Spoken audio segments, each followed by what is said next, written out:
But I think what I then do is focus on what I can control.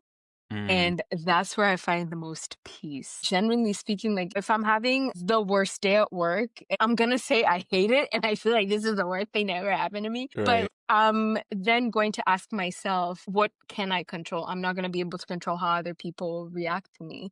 But what makes me feel better, hanging out with my friends, running, cooking, it's always something that sets me up for a good day, which is why I'm going to keep this focused on what I have control over.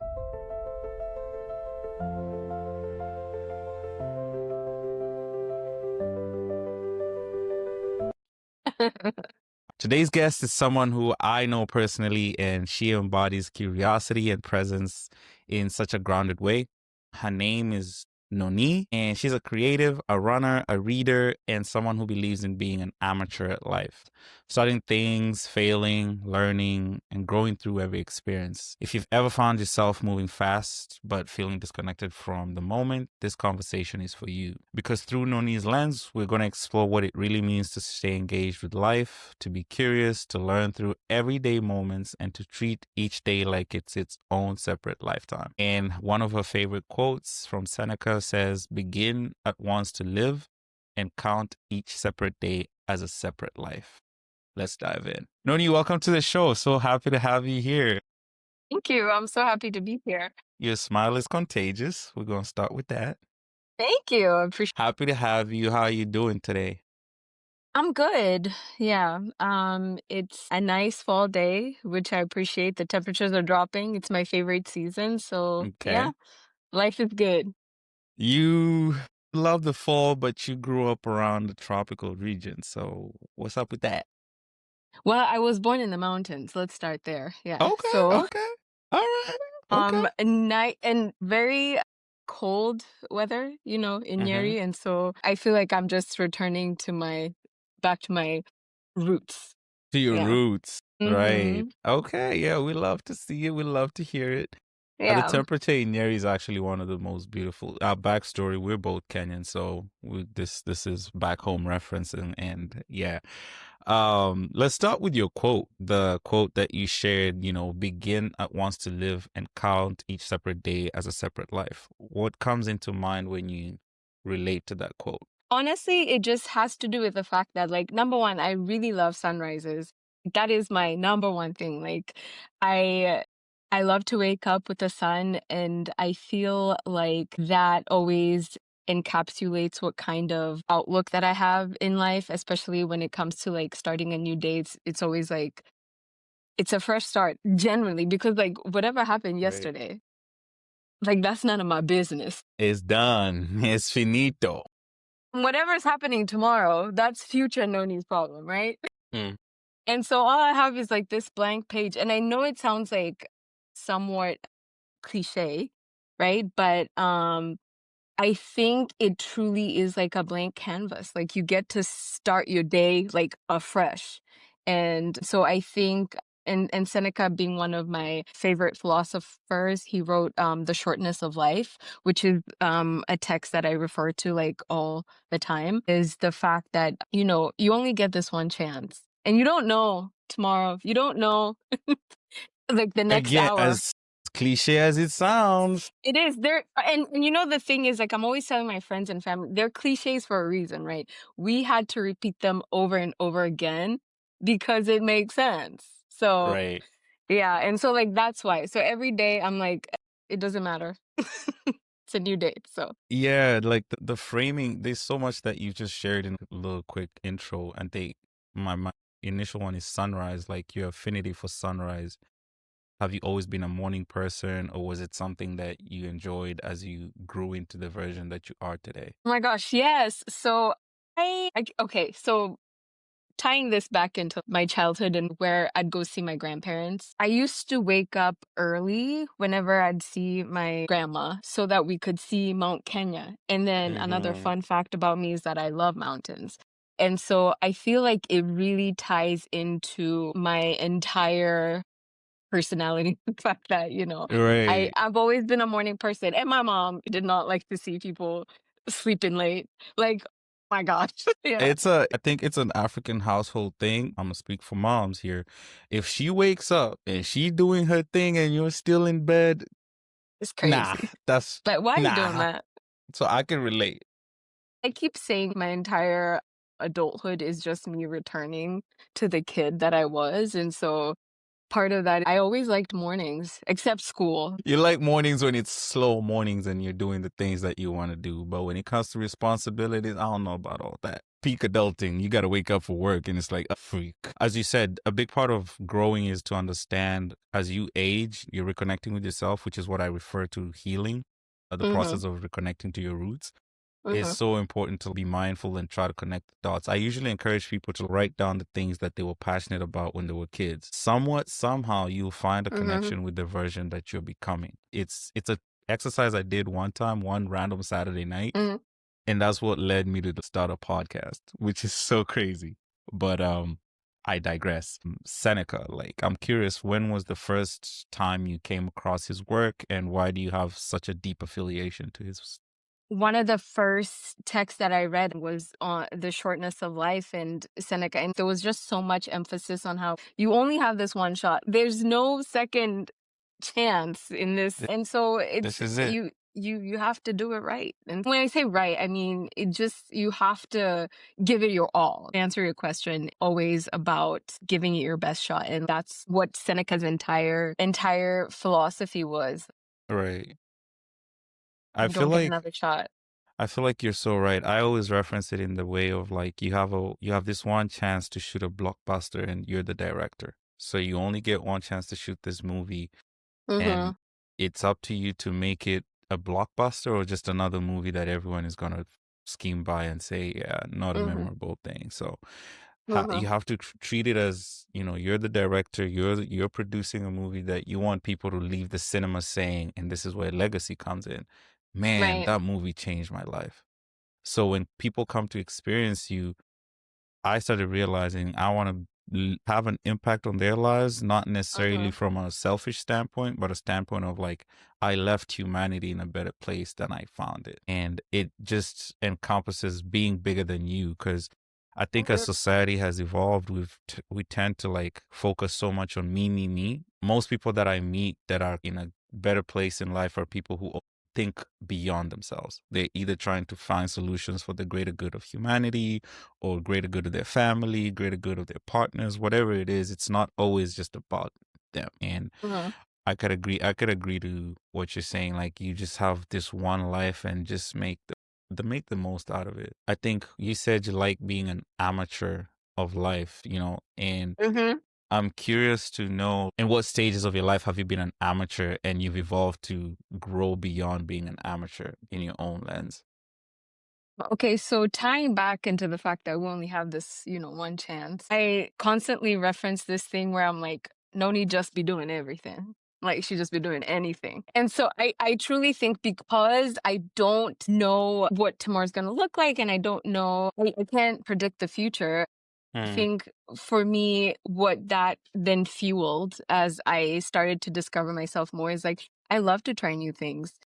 And so um it really does make me like very excited to experience new activities, new places, new people, just mm, anything that is outside my comfort zone. And that is like the biggest one. Like every time I feel like something is making me scared mhm. or like anxious I'm like, okay, now I really gotta try that. So I'm actually curious because we both have a background of growing up in Kenya and then moving mhm. abroad. What like for you? It was just me. I was scared for sure, but also I have this whole thing where I'm like, I'll figure it out. Future Noni has so much that she can figure out. And like Mm, whenever I feel like I'm too scared to do something that I don't know what the outcome is, I procrastinate my fear. Where I'm like, right now I have the capability of going to the US. And so I'm gonna do that. And then in terms of figuring out how to settle and how to navigate an entire new country, especially when I've spent my entire life in an entirely different space. Future Noni, she's gonna figure it out, and she always has. I'm curious to understand that transition. Were there lessons that came during that period that shaped this version of Noni? Of course, future Noni will always figure it out. But if we go back to past Noni and you Hmm. talk to her and you look back, what are you telling her in those moments of trials and tribulations as you assimilated to a new country? Okay, buy stocks. That's the first thing I would tell her. My goodness. Stocks or Bitcoin? Because I would go Bitcoin. Oh, you know what? Yeah, you're right. I would just invest. I don't care if it's $10, 20, just invest. Because girl, we wouldn't be working a nine to We'll be out five. of the hood. But that's besides the point. Back to mindfulness. um Well, buy stock is crazy.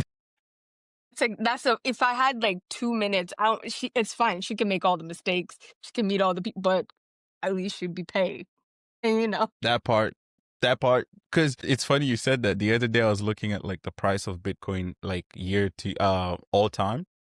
I'm hmm like, God damn, if I really just met a geek who told me about this for what just for 1 minute, I know myself, I would have done it.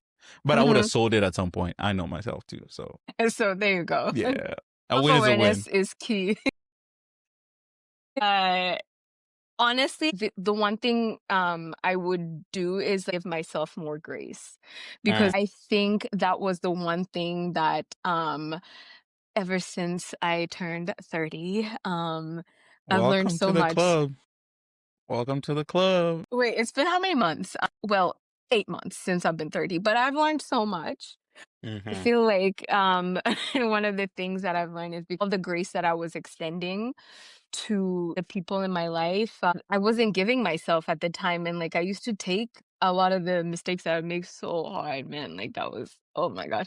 I just want to go back and hug that girl and tell her like it's fine, you're doing good. It's Because like gonna be okay. yeah, because I think we tend to look at our past selves as someone who like I can show you how to do things differently and like set you up for a better life.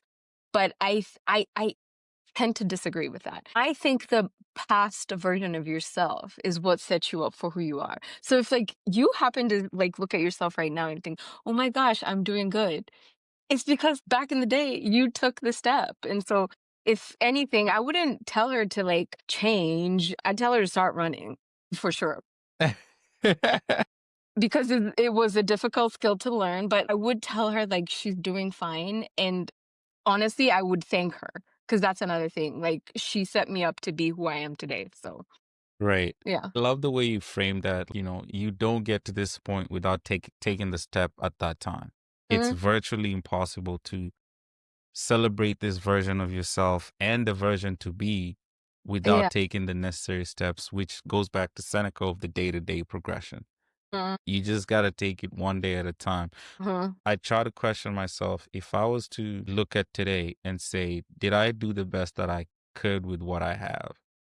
That's my question at the end of the day. Like, did I Mhm. send that email? And it doesn't necessarily even have to be like the tasks or to-do list. Did I experience life at the level that I want to experience life?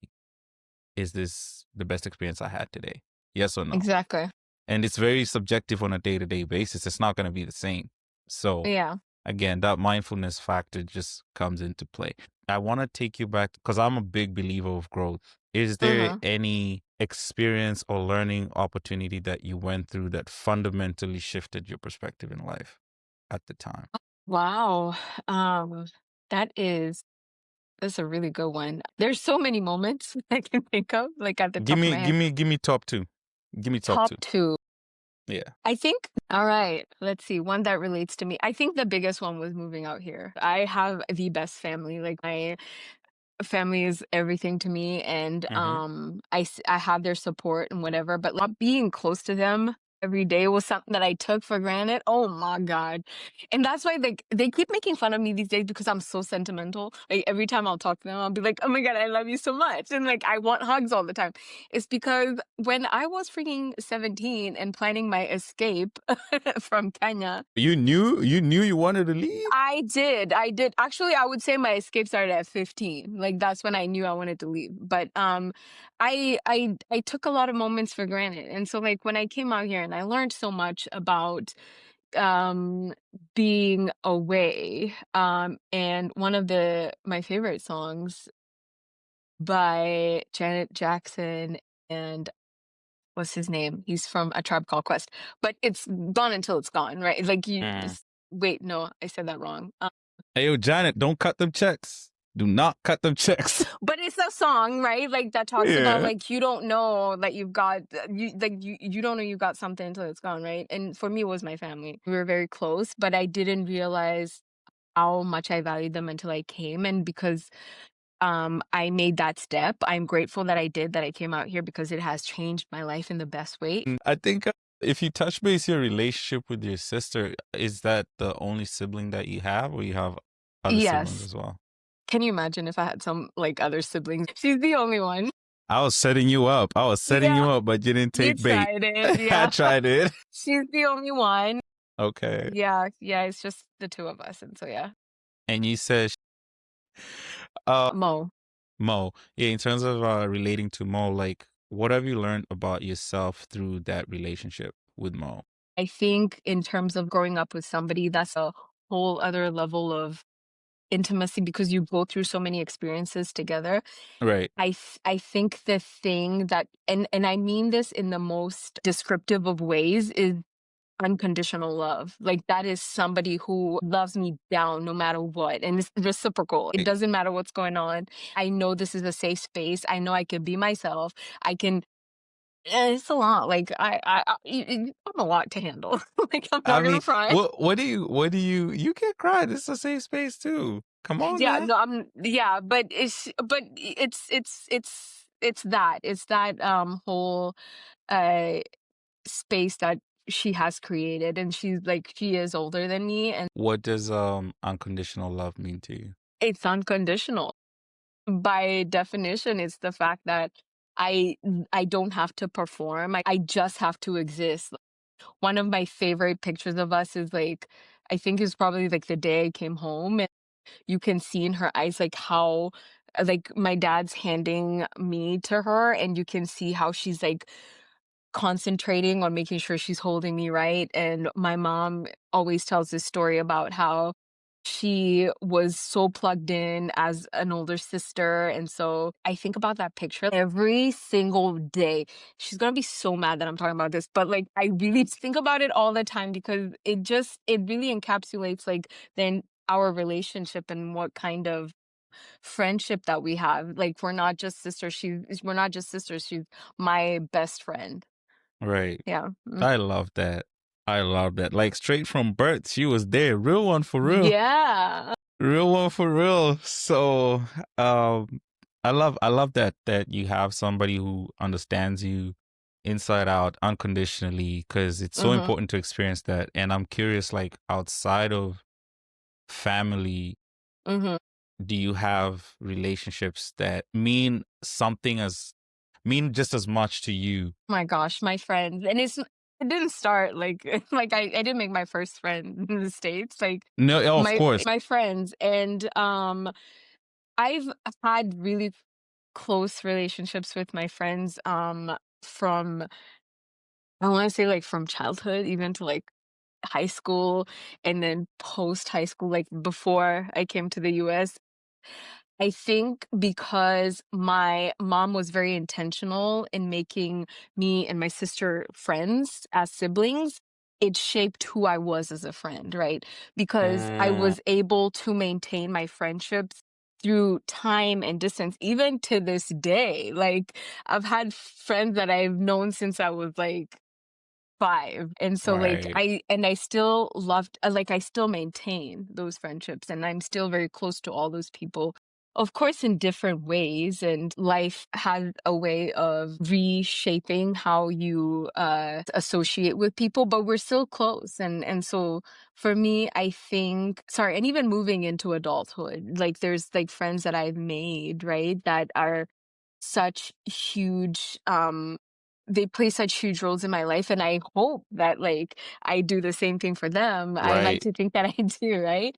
It's that, like, it's made me like, I love to be intentional with my relationships, and so, like, when you see me, like, talking about, the friendship that I have with my sister, it's really what shaped the kind of friend that I am to my friends and the relationships that I have with them where I feel so connected to them even despite the time and the distance. Like every time I connect with them, it's like we were just together. So Right. And I think that concept of time, friendship, and everything in between is such a challenging thing as you grow into adulthood because as you grow, you start to realize community is not something that is just comes to you. You have to also yeah. go out there and seek it. Right. Mhm. And in the process of seeking community, there's a version of you that will come out that you didn't necessarily know because Yeah. for the most part, we have a core group of people that we know. And then as Mhm. time goes on and we develop different interests and different environments, they start to trickle us into other people's like Mhm. journeys.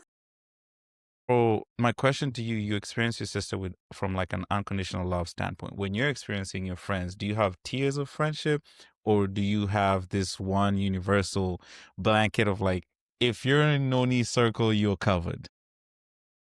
You know what? You just nailed it. Like if you're in my circle, you're covered. I think the tears creates this sense of or this level of like, am I closer to this person or am I? It creates a sense of like obligation. Like that means if I'm closer to you, I have to spend this amount of time speaking and spending time with you. And I think that if there's one thing that life has taught me, like how vast, number one, like even on a physical level, like if you think about how vast the world is, right? There's so much you can experience. Like I can't say that if I like mountains that I hate beaches. No, I love the beach. Mm, And mm.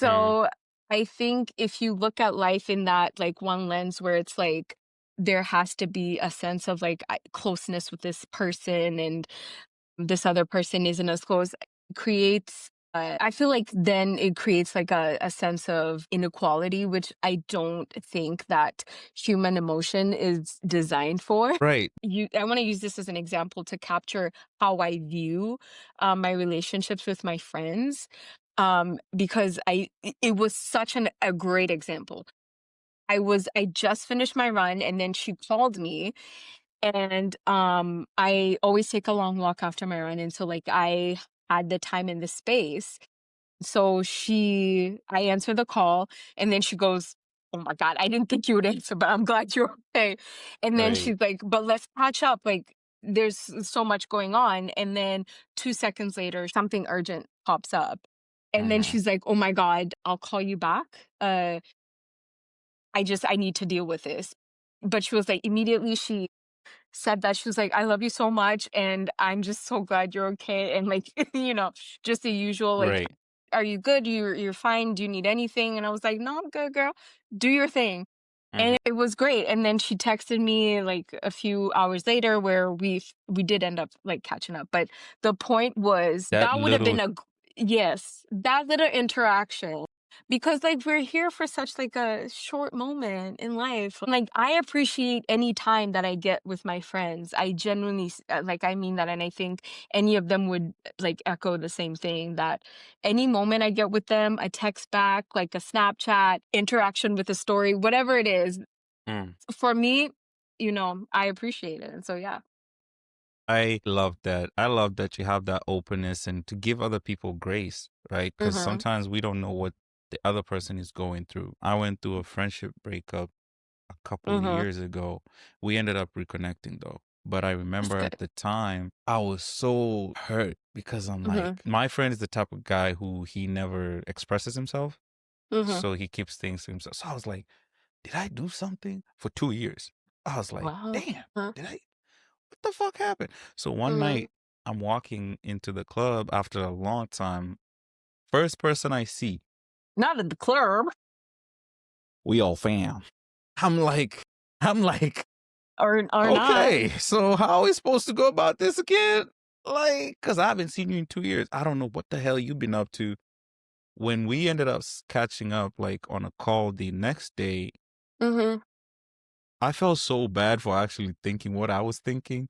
Cause like Mhm. when he shared what he had going on, Uh, it literally shifted my perspective on like taking things personally. So I think movement and flow and just discipline in general are things that I've seen you embody yourself in. Uh, mhm. let's get into running. Like, Why? Why do you My love running? my Why do you? favorite thing to talk about. Runners are the most insufferable people, and I love to be one of them because it is so hard. You know what? I'm not gonna disagree with you. I'm not Yeah. gonna disagree with you. Why do I like running? I think it's because it is the only time where my mind is not like going at like 6,000 thoughts per hour. For me, it's like I just need to get to the end of this thing. Right. And like and listening to the music and also like thinking about my form and how Mm. I not to injure myself because like I'm 30 now. Them One knees, wrong them move. knees, them Yeah, knees are one not. They wrong don't move. heal. Yeah, I mean they don't call me Noni for nothing because my knees are like I am actually dying, bro. yeah. That's such a good dad joke. I would take it. Thank you. I am a father of Okay. a beautiful dog. Mm. Should have But brought him yeah, to the pod too, but we'll send a picture. yes, yes, yes. Yeah, we need him referenced in this. When you talk about like running, do you recall what got you into running at the beginning? Let me think. Because my first run was like a really long time ago, honestly. It really didn't hit being like a habit until COVID because, there was like nothing else to do. And then that's Right. when I threw myself into it. And like, I was like, this sucks, but like the end feels so good. Damn, you've been locked in since COVID? Yeah, running. Yeah, it's been a huge part of my life since Oh, then. Yeah. whoa. I'm proud of you. Thank you. Oh my gosh. Thanks. Yeah, I'm really proud of you. Thank you. Yeah, I was watching a lot of YouTubes about runners and like obviously culturally y- Yeah. We coming we from we're from the ends. We're from the yeah ends. from the ends. And so like like seeing all the great runners that come from us and then also hearing how for me it was hearing how runners talked about running, like Mm, even amateur runners and like seasoned runners, like how they spoke about. And like I think one of the first people that I remember, I think Rich Roll, like he's like an ultra marathon runner, and like I okay. watched him talk about how he overcame so much and Mm. started running and what it did for him. I was like, I wonder if that could work for me. And so yeah. So at the time, like, were there things that you were going through that when you started running, it kind of seamlessly also started taking care of those issues that you were facing? Yes, Or okay, it was was it? COVID. It was cool. You know what?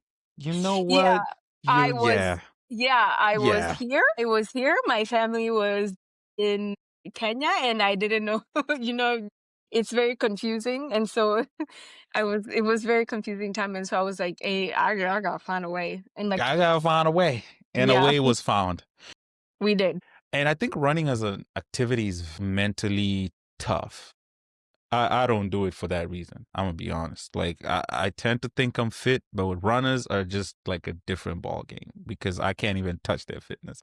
One day though, one day. Yeah, it's just like we just like wake up every day and we're like, we just do it. You know what I mean? Y'all swear y'all special for real, bro. Like Yeah. kudos, kudos. After you started running and became like so active and now that you're really good at it, do you see any parallels between how you approach running and how you approach your everyday life and creativity in general? Like what are some of the things that you borrowed from running that impacted your day to day? Oh yeah, absolutely. And I think this is not just like with track and running athletes. I think I like to consume a lot of content from athletes when I look at their interviews, when I see how they approach their training.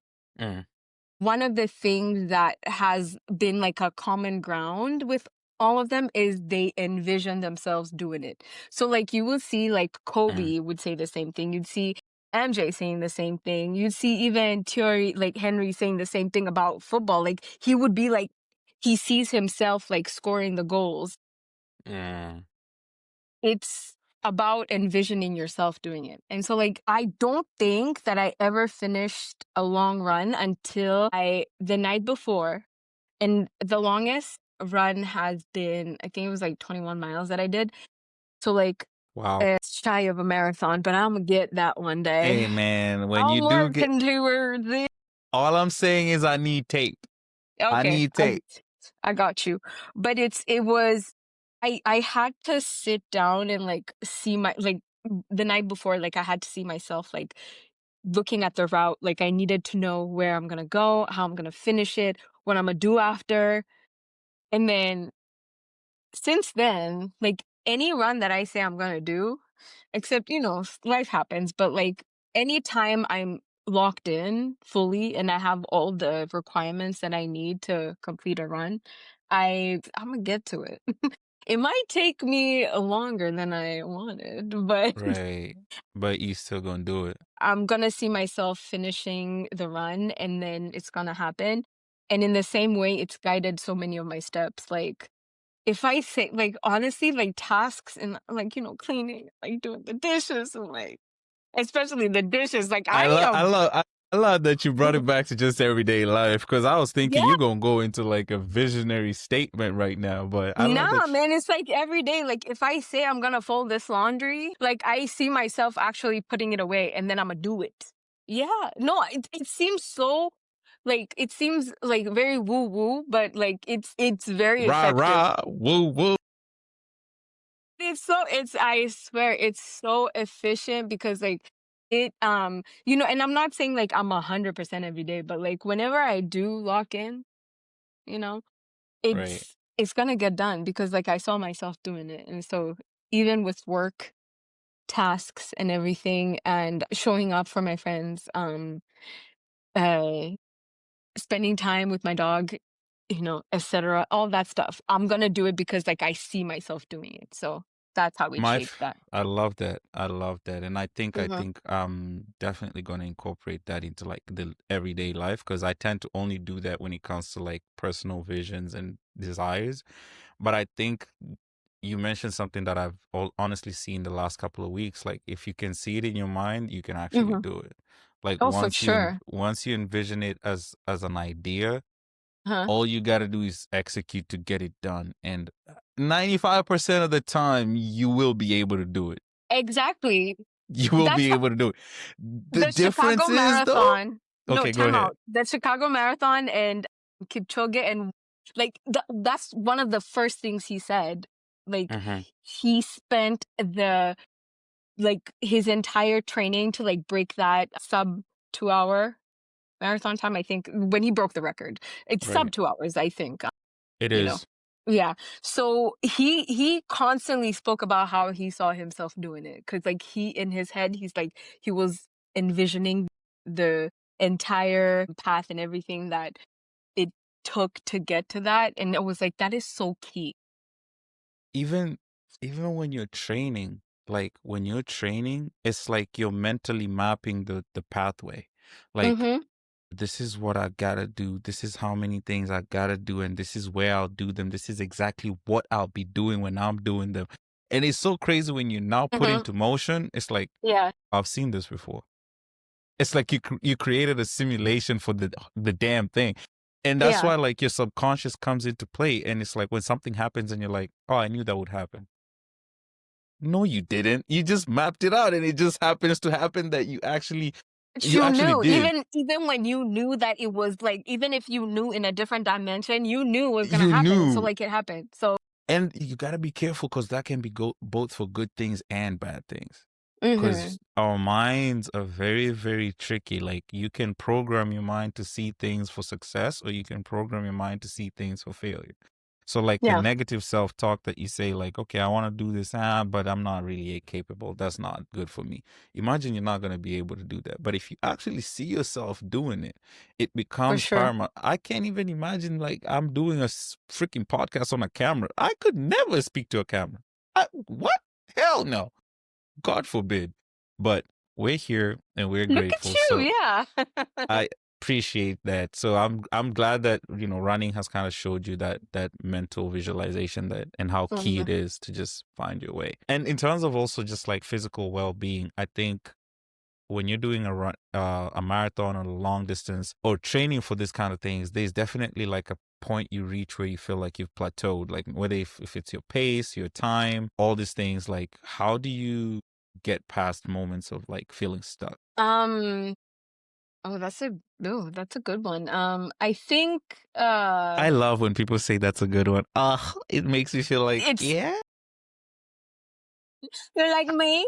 Did I do good? You did. Good job. appreciate you. I think especially with running, w- I genuinely don't think there's anything like a bad run. And it took me a while to get to that. It's impossible to have that. And so like with that mindset, even when I run like the slowest, that I have like this, even if I just run for 1 mile, half a mile, and there's like days, there's been like months where I will run only like half a mile or 1 mile. Like it doesn't define who I am as a runner. Like I know, like Noni from 7 years ago, she would have been like, "You're running. What are you doing?" But Right. here we are. We love it. We love the attention we get from running. Every time we're outside and you're imagining people in their cars seeing you run, you're like, yeah, Yeah, just like out here running. getting my steps in. What did you do today?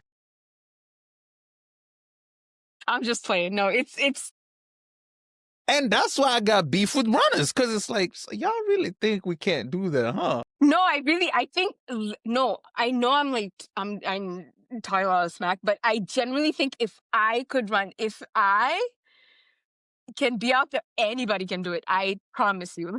Because Hey, there's no way you could have told me 6 years, 7 years ago that I would be out here running and like a 5K feels like a warm up to me.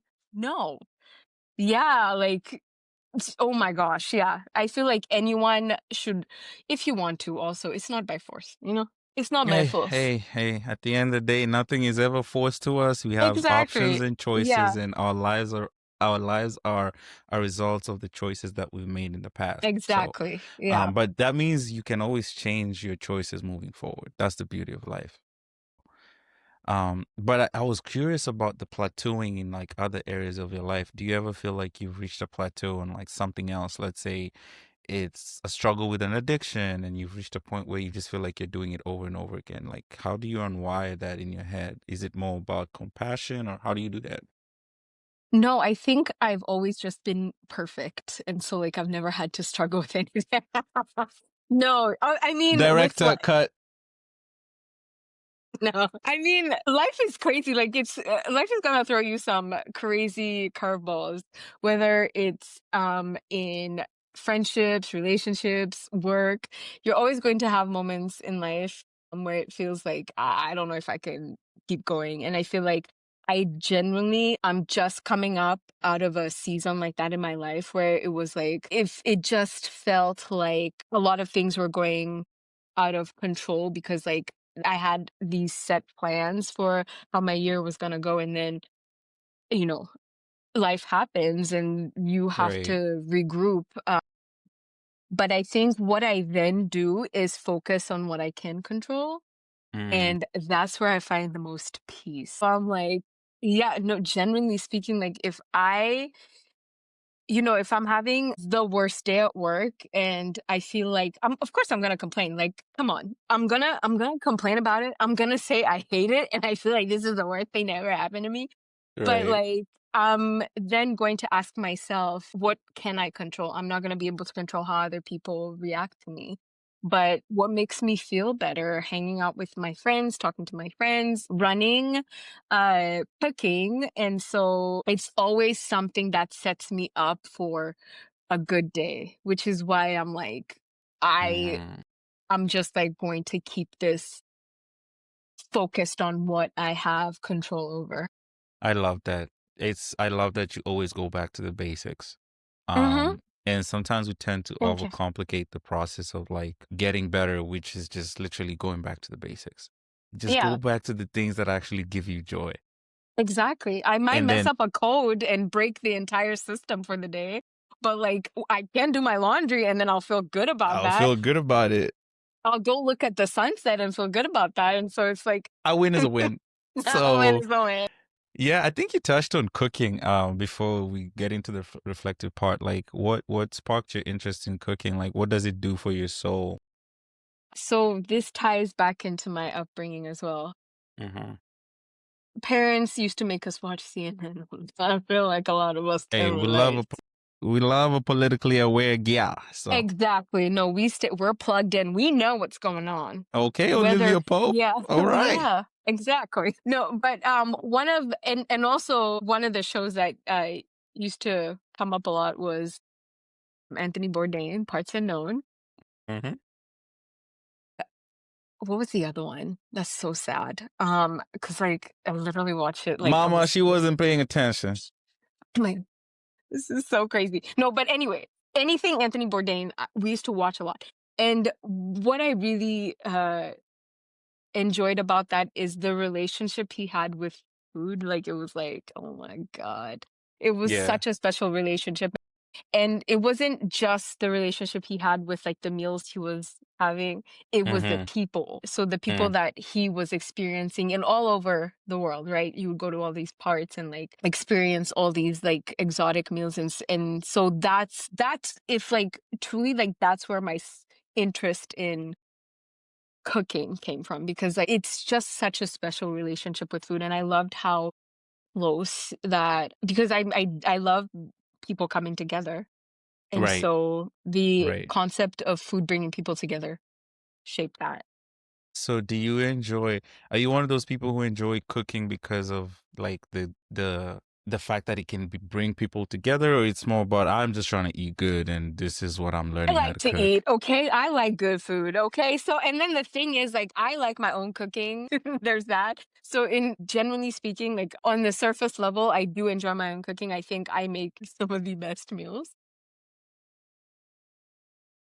I would like to see that. Where do I subscribe? Because somebody got to be the judge. It's true. I've never had any complaints, so you know. It's not just me saying that. Yeah. We'll make it happen. We'll We'll make do it a happen. limitless stories cooking edition and then I'll make Content something. hub is what I'm saying. Right. Exactly, you see what I'm saying? Right. Right. I Forward see the vision. thinking. That's what I'll be doing. I see the vision. I see the vision. Yeah, so but I also do love that aspect because my community and then this is expansive. Mm. We've like always bonded like through food and like experiencing like whether it's restaurants or like food shows or even like our favorite aspects of food. Like one of my really good friends, like one of the things we bond on the most is the fact that we both really love sweet treats. Like I cannot eat a meal without having a dessert. Like I can't do it. Wow. And Wow. so yeah. I'm not judging, but I'm so happy that I wasn't wired that way because yeah, I don't believe in people who don't like sweet treats. I don't think it's actually legit. I don't really eat. I don't eat dessert. Like even at a restaurant, like I have to be unless like I'm forced to. I'm good. Like no. it's never been a part of like my MO. I'm just I gotta have a sweet treat. It's like my thing. I think it's a thing for a lot of people. Yeah. Trust. So yeah, as we reflect on like the journey of like your upbringing, the things that you love, I think there's a lot of like mindful and presence in your life that I really love and adore.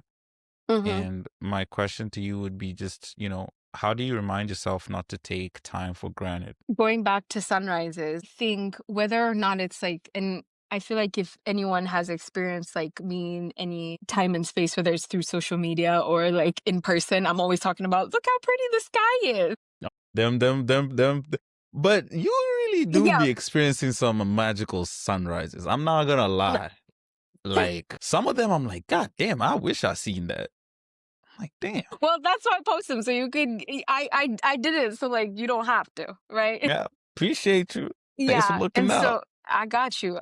And so I think it's truly that like as and I know I sound like such a cornball. I'm sorry, but it is like as that gratitude that I feel like waking up in the morning, Mm, like that first moment when I'm like, "Oh my gosh, I'm here, I'm alive." hmm. I'm like, "Okay, thank you. Now what do I do with the day?" Of course, it's not always going to be like a great day, but like that Right, moment when I open my eyes and I'm like, I made it. And that's right. something that, yeah. And so that's something that I would say that impacts me in a huge way. Brand new day, brand new opportunity to smile, be Mm-hmm. great again. So, Yeah. and a lot of us don't have that feeling of gratitude the first thing. So what would you tell someone who feels disconnected from life right now? Like someone who's lost that curiosity or spark.